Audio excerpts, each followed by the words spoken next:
Aduh, tugas gue banyak banget nih. Ini belum selesai, ada lagi kerjaan lain.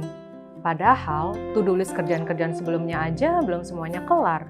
Mana deadline tugas-tugasnya mepet pula. Aduh, pusing banget. Pengen istirahat dulu, tapi takut nggak selesai. Stres gitu, sampai sakit kepala. Lama-lama hilang fokus, ngantuk, capek. Rasanya nggak kelar-kelar gitu. Kalau lo lagi ngerasain ciri-ciri kayak gitu, ada kemungkinan nih, lo lagi ngalamin yang namanya stres. Stres kalau di-manage dengan baik emang berpengaruh positif karena mendorong kita untuk maju. Tapi kalau nggak dikelola dengan baik, stres kasih pengaruh buruk loh. Lebih parahnya lagi, stres berkepanjangan itu bisa berkembang menjadi burnout, yaitu kelelahan luar biasa baik fisik, mental, bahkan emosi. Di mana ternyata stres dan burnout membuat produktivitas dan kreativitas kita menurun. Hasil studi tahun 2016 kepada 250 karyawan bank menemukan bahwa efek utama dari stres adalah penurunan produktivitas. Stres menghabiskan cadangan energi serta kemampuan fisik dan mental sehingga karyawan yang mengalami stres berlebihan memiliki lebih sedikit energi untuk memulai pekerjaannya. Sehingga mereka cenderung kurang menyalurkan energinya kepada pemecahan masalah, kreativitas, dan usaha perbaikan. Ditambah lagi, penurunan produktivitas juga membuat stres yang dialami makin meningkat. Intinya, kalau stres berlebihan ini nggak di-handle dan malah justru semakin dipaksain, pekerjaan kita menjadi nggak optimal. Nah, itulah dia kenapa kita harus bisa menjaga kesehatan mental supaya stresnya bisa kita kendalikan dengan baik dan produktivitas kita tetap terjaga. Tenang aja, dalam menjaga kesehatan mental nggak selalu dengan cara-cara yang memakan waktu kok. Karena ada beberapa cara nih yang singkat dipraktekinnya, tapi kalau niat benar-benar berefek bagus ke mengelola stres kita dan akhirnya produktivitas kita tetap terjaga. So, pada video kali ini aku Ajeng dari Journey Journal akan sharing cara-cara singkat yang cocok banget untuk kamu yang lagi dikejar deadline. Keep on watching.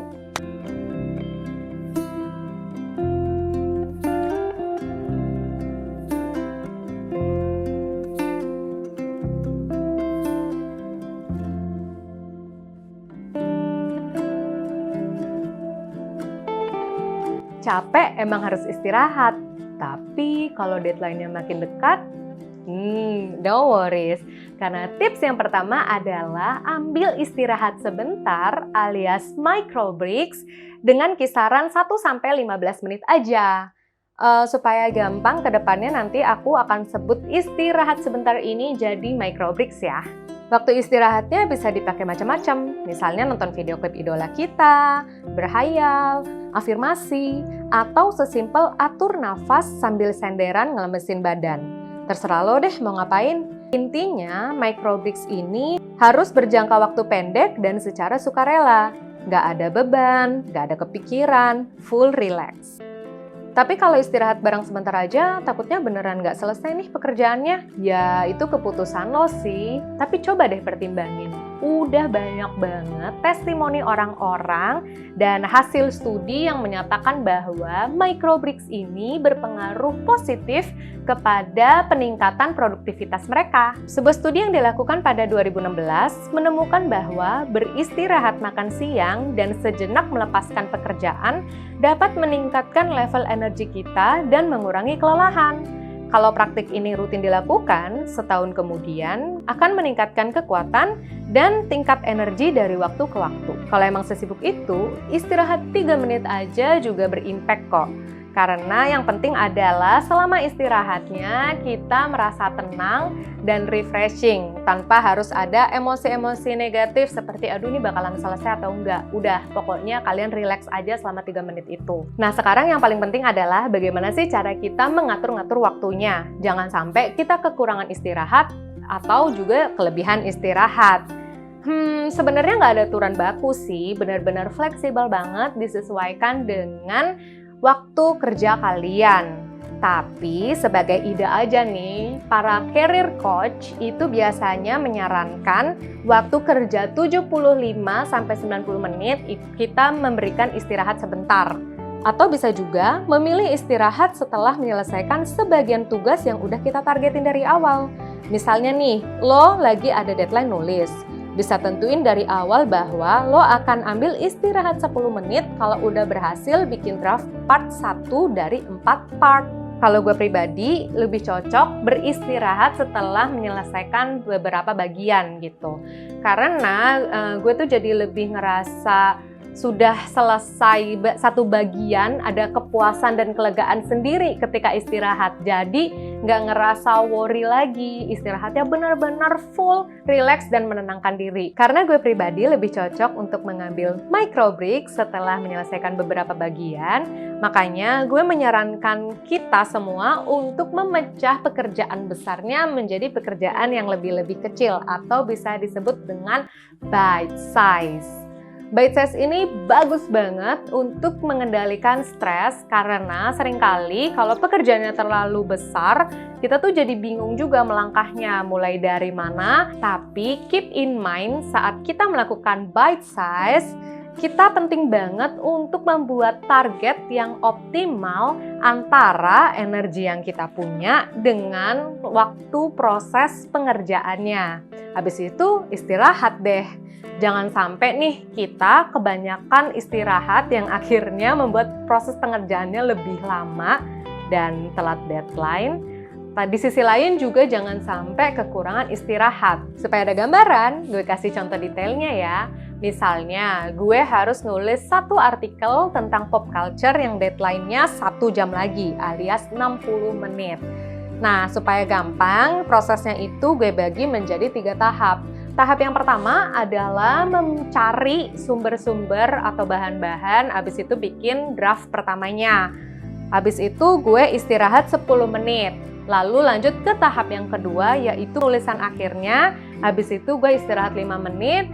Dan tahap ketiga adalah gue menyempurnakan lagi artikelnya dan cek-cek EYD-nya. Pertanyaannya, kenapa sih kok istirahat dari tahap pertama ke tahap kedua itu 10 menit? Dan istirahat dari tahap kedua ke tahap ketiga itu 5 menit. Itu sebenarnya fleksibel banget sih, tapi pertimbangan gue adalah rasanya ya lebih capek ketika melakukan riset dan membuat first draft di tahap pertama dibandingkan menulis penulisan akhirnya di tahap kedua. Jadi perlu istirahat yang lebih lama. Selain melakukan bite size, penting banget bagi kita untuk membuat prioritas supaya energi yang kita punya itu bisa tersalurkan ke hal-hal yang lebih penting. Jadinya kita nggak stres karena energinya nggak banyak terbuang. Sebenarnya nggak ada aturan baku sih untuk menentukan prioritas, tapi dari pengalaman gue pribadi, metode 3D itu cukup membantu untuk membuat prioritas gue. Apa sih metode 3D? Pada dasarnya, metode 3D ini kita harus menentukan. Yang pertama adalah do. Tentukan yang mana yang paling urgent atau penting dan butuh diselesaikan segera. Yang kedua, delete.